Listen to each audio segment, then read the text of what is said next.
আসসালামু আলাইকুম ওরহমতুল্লাহি ওবারাকাতুহু। সকলকে অনেক, অনেক শুভেচ্ছা জানিয়ে শুরু করছি আমি শাহাদাত। আজকে আমরা কথা বলব যে আম ২ টো প্রশ্নের জবাব দেবার চেষ্টা করব আসলে। একটি প্রশ্ন হচ্ছে যে চর্বি এবং শর্করা একত্রে মিশিয়ে খেলে কি সমস্যা হতে পারে?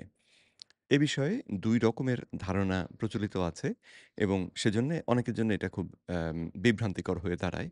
কারণ একটা আম একটা দিক থেকে আমরা মনে করি এটা উপকারী, আবার অন্য আরেকটা দিক থেকে দাবি করা হয় এটা ক্ষতিকর।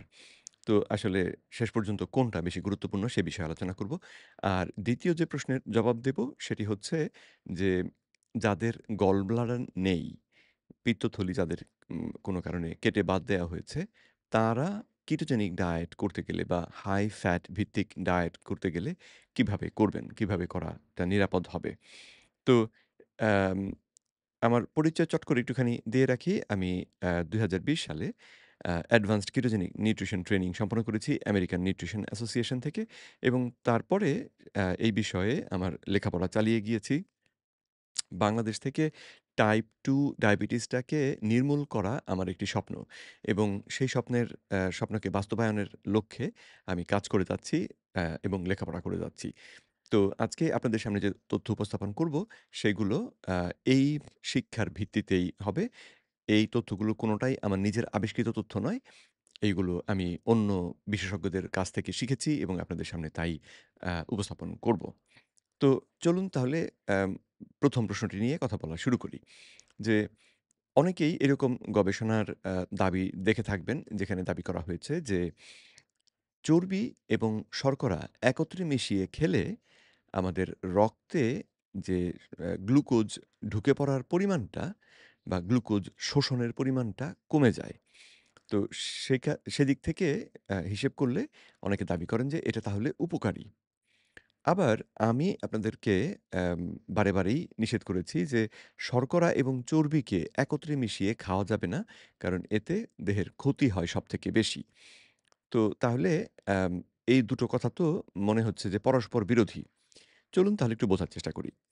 এই দুটো কথা আসলে পরস্পর বিরোধী ঠিক নয়। বরং এই বিচার দুটো করা হচ্ছে দুটো ভিন্ন দৃষ্টিকোণ থেকে। ১ম যে দৃষ্টিকোণটি আমরা ব্যবহার করেছি, সেই দৃষ্টিকোণের ক্ষেত্রে আমরা হিসেব করছি যে খাবারটা খাওয়ার পরে রক্তে কতটা গ্লুকোজ প্রবেশ করবে এবং কোন খাবারের সঙ্গে কোন খাবারকে মেশালে রক্তে গ্লুকোজের প্রবেশ করার পরিমাণটা কমবে। ১ম আম যে সিচুয়েশনটা বা ১ম যে সমস্যাটা আমরা ব্যাখ্যা করলাম, সেটাতে বা দৃষ্টিভঙ্গিটা যে বলছিলাম, সেখানে তাই দেখা হচ্ছে। এবং এই দৃষ্টিভঙ্গি থেকে যদি আমরা আ শর্করা এবং চর্বিকে মিশিয়ে ফেলি, তাহলে দেখা যায় যে সাধারণ শর্করা খেলে সেটা আমাদের রক্তে যত দ্রুত এবং যেই পরিমাণে শোষিত হয়, তার সঙ্গে চর্বি মিশিয়ে দিলে সেই শোষণের মাত্রাটা খানিকটা কমে যায়। কিন্তু খানিকটা কমে। এ কথাটি খেয়াল রাখতে হবে। এটা যে একদম অ্যা ভীষণভাবে কমে যায় তা নয়, খানিকটা কমে। তো ফলাফলে দাঁড়ায় যে রক্তের যে চিনির মাত্রা সেটা খুব বেশি বাড়ে না। এখন যারা আমরা রক্তের চিনির মাত্রাটাকেই মূল সমস্যা হিসেবে দেখি, তারা এটাকে হয়তো গুরুত্বপূর্ণ মনে করি। কিন্তু দৃষ্টিভঙ্গি আরেকটা রয়েছে। সেটি হচ্ছে যে একটি বিশেষ খাবার খেলে সেটা আমাদের রক্তে ইনসুলিনের নিঃসরণ কেমন মাত্রায় ঘটায়। তো এক্ষেত্রে আমরা দেখছি যে কতটা চিনি ঢুকলো সেটা মূল কথা নয়। বরং যেই পরিমাণ চিনিই প্রবেশ করুক বা চিনি এবং অন্যান্য জিনিস রক্তে যতটাই শোষিত হোক, তার বিপরীতে রক্তে কি পরিমাণ ইনসুলিন নিঃসরণ হয়। তো চিত্রে আমি যে উম বা স্ক্রিনে আমি যে ছবিটি আপনাদেরকে সঙ্গে শেয়ার করেছি, এইখানে দেখানো হয়েছে যে গ্লুকোজ এবং ইনসুলিনের সম্পর্ক। যদি আপনি গ্লুকোজ খান বা শর্করা খাই এবং সেটা যদি অ্যাম সহজপাচ্য শর্করা হয়, যেমন সাদা ভাত, সাদা আটার রুটি বা আ এগুলো যদি হয়, যেটার মধ্যে কোনো চর্বি মেশানো নেই। যদি সেই রকমের খাবার আমরা খাই তাহলে দেখা যায় ইনসুলিন বাড়ে সবথেকে বেশি। সিম্পল কার্বোহাইড্রেটের জন্যে ইনসুলিন সবথেকে বেশি বাড়ে। আর যদি সেই কার্বোহাইড্রেট বা শর্করাটা হয় জটিল শর্করা অর্থাৎ আ ওই ফাইবার সমৃদ্ধ আম যে লাল আটার রুটি বা লাল চালের ভাত অথবা আম ধরুন শাকসবজি, সবুজ শাকসবজি এইগুলো যদি মাফ করবেন। এইগুলো যদি আমরা খাই, তাহলে আমাদের ইনসুলিনের নিঃসরণের মাত্রাটা হয় এই যে হলুদ লাইনে যেরকম দেখানো আছে। যেটা কিনা পূর্বের তুলনায় অনেকটাই কম। আর প্রোটিন বা আমিষ খেলে আমাদের ইনসুলিন নিঃসরণ হয় কিন্তু সেটা হয় আরও কম। আর শুধুমাত্র যদি আমরা ফ্যাট বা চর্বি খাই, তাহলে ইনসুলিন নিঃসরণের পরিমাণটা এতই কম হয় যে বিজ্ঞানীরা এটাকে আর আসলে হিসেবের মধ্যেই ধরেন না। তো এখন যদি অ্যাম আমরা শর্করা এবং চর্বিকে মিশিয়ে খাই, তাহলে দেখা যায় এই অ্যা স সাধারণত সেটা সাধারণ শর্করা বা ওই যে সহজপাচ্য শর্করার সঙ্গেই হয়ে থাকে। যেমন আমরা পরোটা খাই। পরোটাতে অ্যাম চর্বি অর্থাৎ তেল এবং এদিকে অ্যাম ময়দা একত্র একত্রিত হয়েছে। তো এই রকমের ক্ষেত্রে রক্তে চিনির মাত্রা কিছু কম থাকলেও সঙ্গে যেহেতু চর্বিও রক্তের মধ্যে আবার প্রবেশ করেছে, আমাদের দেহের মধ্যে প্রবেশ করেছে, সেই কারণে অ্যা এর বিপরীতে যে ইনসুলিন নিঃসরণের পরিমাণ দেখা যায় সর্বাধিক। আর আরেকটা সমস্যা যেটা হয় এই ক্ষেত্রে যে প্রকৃতিতে আমরা এই দুটো জিনিসকে কখনো একত্রে পাই না। চর্বি এবং শর্করা আমরা কখনো পাই না বলা ঠিক হলো না। আমরা খুব কম ক্ষেত্রেই এই দুটোকে একত্রে পাই। আর যেই ক্ষেত্রগুলোতে এই দুটোকে একত্রে পাই, সেই খাবারগুলোকে যদি খাই, তাহলে সেটা আমাদের দেহের মধ্যে বেশ কিছু নেতিবাচক প্রভাব ফেলে এবং এই খাবারগুলো আমরা খেতে সাংঘাতিক পছন্দ করি। ঠিক একই কারণে পরোটাতে যখন চর্বি এবং আটা বা ময়দা একত্রে মিশিয়ে দেওয়া হয়েছে এবং ভেজে আমাদেরকে দেয়া হয়েছে, তখন আমাদের এটা খেতে খুব ভালো লাগে এবং আমরা আম থামতে পারি না। আমরা খাওয়াটাকে থামাতে পারি না। বেশি খেয়ে ফেলি। তো তাহলে ফলাফল যেটা দাঁড়ায় সেটা হচ্ছে যেহেতু পরিমাণে বেশি খেয়ে ফেলেছি, সে কারণে রক্তে ধীরে, ধীরে গ্লুকোজ প্রবেশ করলেও বা গ্লুকোজ প্রবেশ করার বা গ্লুকোজ শোষণের মাত্রাটাকে খানিকটা কমিয়ে দিলেও পরিমাণটা যেহেতু বেশি খেয়ে ফেলেছি, তাতে গিয়ে শেষে দেখা যায় যে টো মোট যে গ্লুকোজ রক্তে প্রবেশ করেছে সেটার মাত্রা বেশিই হয়ে যায়। ফলে ইনসুলিন তখন নিঃসরণ অনেক বেড়ে যায়। তো ইনসুলিন বেড়ে গেলে এই অতিরিক্ত ইনসুলিনটাই আমাদেরকে আমাদের দেহের বিভিন্ন রকম ক্ষতি করে এবং টাইপ 2 ডায়াবেটিস রোগের জন্যেও এই অতিরিক্ত ইনসুলিনকেই দায়ী করা হয়। তো সেই বিচারে তাহলে দুটোকে একত্রে খাওয়া বুদ্ধিমানের কাজ নয়। তাহলে আশা করি পার্থক্যটা বুঝতে পেরে থাকবেন যে ১ম যে দৃষ্টিকোণটি দেখা হচ্ছিল স চ চর্বি এবং শর্করা একত্রে মিশিয়ে খেলে সেই দৃষ্টিকোণ থেকে অর্থাৎ রক্তে চিনি বাড়ার দৃষ্টিকোণ থেকে সেটা একটু উপকারী কারণ এই ক্ষেত্রে রক্তে চিনি প্রবেশ করার মাত্রাটা একটু কম হয়, একটু কমে যায়।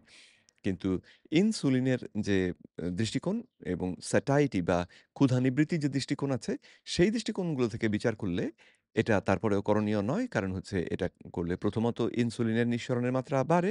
দ্বিতীয়ত আমরা এই খাবারগুলোকে এত পছন্দ করি যে এগুলোকে বেশি খেয়ে ফেলি এবং ফলে কম পরিমাণ বা রক্তে চিনি শোষণের মাত্রা খানিকটা কমে গেলেও আমরা যেহেতু বেশি খাবার খেয়েছি, সে কারণে রক্তের মধ্যে বেশি চিনি প্রবেশ করে যায়, যেটা আমাদের বিপত্তির মধ্যে ফেলে। তো ঠিক এই বিষয়টি একই রকমভাবে খাটে এই বাদামের ক্ষেত্রে।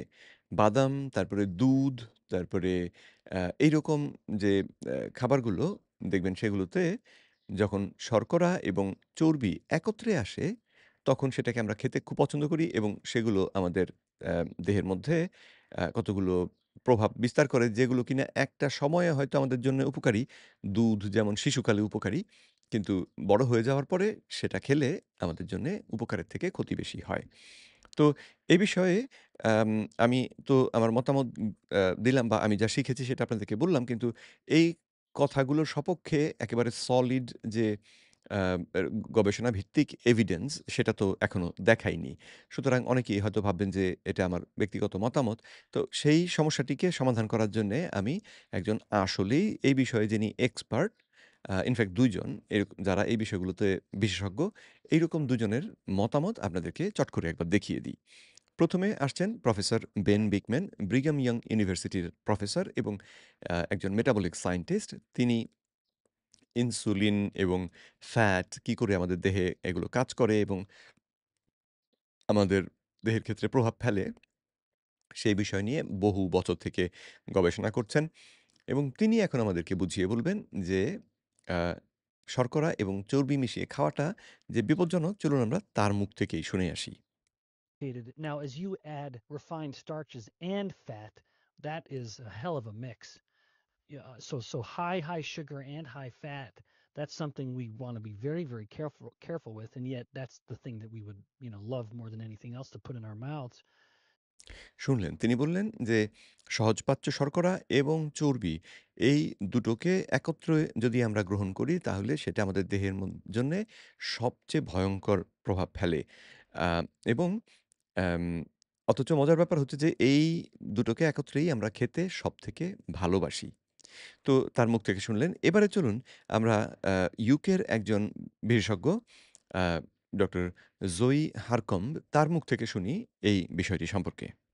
Nature provides carb proteins in everything other than sucrose and oil. So nature provides carb proteins, which are the things that vegans would eat. So that's your whole grains, legumes, beans, pulses, vegetables, salads. They've got protein and they've got carbohydrate. They got a trace of fat, but that's a separate issue. And then nature provides predominantly fat proteins, which is the things that vegans don't eat, and that's your meat, fish, eggs, and dairy. When you realize that, you start thinking about what the fake food manufacturers do. তিনি বললেন যে, "প্রকৃতিতে আমরা আ যেকোনো খাবারেই protein সবসময়ই পাই। Protein যেকোনো খাবারেই আমরা পাই। কিন্তু এই প্রোটিন কখনো পাওয়া যায় শর্করার সঙ্গে মিশ্রিত অবস্থায়। যেমন আমাদের ডাল, যেমন আমাদের বাদাম ইত্যাদি, ইত্যাদি। আবার কখনো পাওয়া যায় চর্বির সঙ্গে মিশ্রিত অবস্থায়। যেমন মাংস, যেমন মাছ, দুধ এবং দুগ্ধজাত যে পণ্যগুলো। তো তাহলে প্রাকৃতিকভাবে আমরা দেখতে পাচ্ছি প্রকৃতি প্রোটিন এবং শর্করাকে একত্রে রেখেছে, প্রোটিন এবং চর্বিকে একত্রে রেখেছে। কিন্তু শর্করা এবং চর্বিকে একত্রে আমাদের কাছে দেয় না। তো আর এদিকে ঠিক এই কাজটি শর্করা এবং ফ্যাট, চর্বি এই দুটোকে একত্রে মিশিয়েই যারা প্রসেসড খাদ্য তৈরি করে, তারা আমাদের সামনে উপস্থাপন করেন। তাই না? তো তারা এটা কেন করেন সেটাই তিনি ব্যাখ্যা করছেন। Because nature provides them separately. The minute the fake food manufacturers provide them together, we can't stop eating them. So think about all of that fake food. It's a combination, everything's got protein in it. It's a combination of fat and carbohydrate. So your ice cream, your cookies, your donuts, your cakes, all of it, crisps, chips, whatever you guys call them, all are a mix of fat and carbohydrate. And the body likes it wants more of it, it can't stop eating it. Now, the only comparable thing in real food that nature provides are nuts and seeds, and they've got good measures of fat, carbohydrate, and protein. I've never really known anyone overeat seeds. I mean, you might be able to. Nuts, definitely. I mean, stand somebody next to nuts at a party, and before they've realised they've just eaten the whole bowl, particularly if they're salted, that's another taste addition that you can put into the mix to make them irresistible and moreish. শুনলেন। তো তিনি বললেন যে, অ্যা যারা এই fake food যারা তৈরি করছে অর্থাৎ প্রসেসড ফুড বলতে তিনি ফেক ফুড বলেন আসলে। তো প্রসেসড ফুডের মধ্যে অ্যাম আমরা দেখতে পাই যে শর্করা এবং চর্বিকে একত্রে করে দেয়া হয়েছে এবং এই জিনিসটা প্রকৃতিতে প্রায় কখনোই একত্রে আমরা পাই না বাদামগুলো ছাড়া বা কোনো কিছু বীজের ক্ষেত্র ছাড়া। কিন্তু যখনই এটা মিশিয়ে দেওয়া হয়, তখনই আমরা খাওয়া থামাতে পারি না। আমরা এই জিনিসগুলোকে সাংঘাতিকভাবে পছন্দ করি খেতে এবং সেই কারণে আমরা বিপত্তির মধ্যে পড়ি। তো সঙ্গে তিনি উদাহরণ হিসেবে বললেন যে, প্রকৃতিতে শর্করা এবং চর্বি একত্রে পাওয়া যায় বাদামের ক্ষেত্রে এবং বা বীজের ক্ষেত্রে। তো এখন বীজের ক্ষেত্রে তিনি কেউ যে অতিরিক্ত মাত্রায় বীজ খেয়ে ফেলে যেমন ধরুন কুমড়ার বীজ কেউ বেশি খেয়ে ফেলল। এইরকম টা ঘটতে সাধারণত দেখা যায় না। তবে বাদামের ক্ষেত্রে কিন্তু এটা হয়। বাদামে যদি বিশেষ করে বাদামে যদি একটু লবণ মেশানো থাকে, যেটা এর স্বাদকে আরো একটু বাড়ায়, সেটা আমাদের সামনে দিলে আমরা বোঝার আগেই খেয়ে ফেলি এবং তারপরেও মনে হয় আরো খাবো। তো এইভাবে খেলে সেটা দেহের মধ্যে আমাদের আ অতিরিক্ত এই যে যে কি পরিমাণে খাবার খেলাম, সেই পরিমাণটা তখন আসলে মাত্রাতিরিক্ত হয়ে যায়, যেটা আমাদের ওজন কমানোর ক্ষেত্রে বা সুস্বাস্থ্য পাওয়ার পথে একটা অন্তরায় হয়ে দাঁড়ায়। তো যাই হোক, আশা করছি এই বিষয়টি তাহলে আপনারা বুঝতে পেরে থাকবেন। এবারে চলুন আ কথা বলি ওই যে অন্য যে বিষয়টি নিয়ে কথা বলব ভাবছিলাম, সেটি হচ্ছে যে যাদের পিত্তথলি নেই, গল ব্লাডার যাদের কোনো কারণে অপারেশনের মাধ্যমে কেটে ফেলে দেওয়া হয়েছে, তারা এই আ হাই ফ্যাট ভিত্তিক যে খাদ্য অভ্যাস, কিটোজেনিক খাদ্য অভ্যাস কি করে করবেন? তো আপনাদের মনে রাখতে হবে যে গল ব্লাডার বা পিত্তথলিটা কিন্তু নিজে পিত্তরস উৎপাদন করত না। এটার কাজ ছিল শুধু যকৃৎ যে পিত্তরস তৈরি করে সেই রসটাকে ধারণ করা। এটা একটা ব্যাগ, থলে। এই থলের মধ্যে রসটা এসে জমা থাকতো এবং যখন আমরা চর্বি জাতীয় খাবার খাই, অ্যাম অ্যা যেমন প্রোটিনের সঙ্গে মেশানো চর্বি যেমন মাংস, তো বা আ অন্য চর্বি জাতীয় খাবার আমি যদি ১ চামচ ঘি খেয়ে নিই, তাহলেও যেটা ঘটবে সেটা হচ্ছে একটু পরে এই চর্বিটা যখন আমার ডুড নামের মধ্য দিয়ে যাবে, ডুড নামের মধ্যে কতগুলো কোষ আছে যারা কিনা চর্বি জাতীয় কোনো খাবার এলে তারা সেটাকে অনুভব করতে পারে। এবং তারা তখন পিত্তথলিকে সংকেত দেয় চুপসে যেতে। তো এটা চুপসে গেলে এর ভেতরে যে রসটা থাকে সেই রসটা বেরিয়ে এসে আমাদের ক্ষুদ্রান্ত্রের মধ্যে ঢুকে পড়ে। তার চর্বিটাও যেহেতু সেখানে যাচ্ছে, এই পিত্তরসও সেখানে আসলো। দুজনে মিশে চর্বিটা হজম করার ব্যবস্থা করে। তো যাদের এই অ্যাম পিত্তথলিটা নেই, তাদের ক্ষেত্রে কিন্তু পিত্তরস উৎপাদন ঠিকই হয়। কিন্তু উৎপাদন হওয়ার সঙ্গে, সঙ্গেই সেই রসটা এসে সোজাসুজি ক্ষুদ্রান্ত্রের মধ্যে এসে পড়ে। ওইটা আর পিত্তথলিতে যে জমা হবে সেই ঘটনাটা ঘটে না। সোজা এসে ক্ষুদ্রান্ত্রের মধ্যে পড়ে। তো সেজন্যে তাদের ক্ষেত্রে তারা চর্বি খেতে পারেন। চর্বি খেতে তাদের কোনো অসুবিধে নেই। কিন্তু চর্বিটা খেতে হয় তাদেরকে অ্যাম লম্বা সময় ধরে। অর্থাৎ ধরুন ৩ চামচ চর্বি আপনি একত্রে না খেয়ে একটা খাবারের অংশ হিসেবে ৩ চামচ চর্বি না খেয়ে আপনি ৩ চামচ চর্বি ধরুন ১ চামচ খেলেন, তারপর ২ ঘন্টা দেরি করলেন, আবার ১ চামচ খেলেন, আবার ২ ঘন্টা দেরি করলেন, আবার ১ চামচ খেলেন। এইভাবে ভাগ করে নিতে পারেন। তাহলে হবে কি?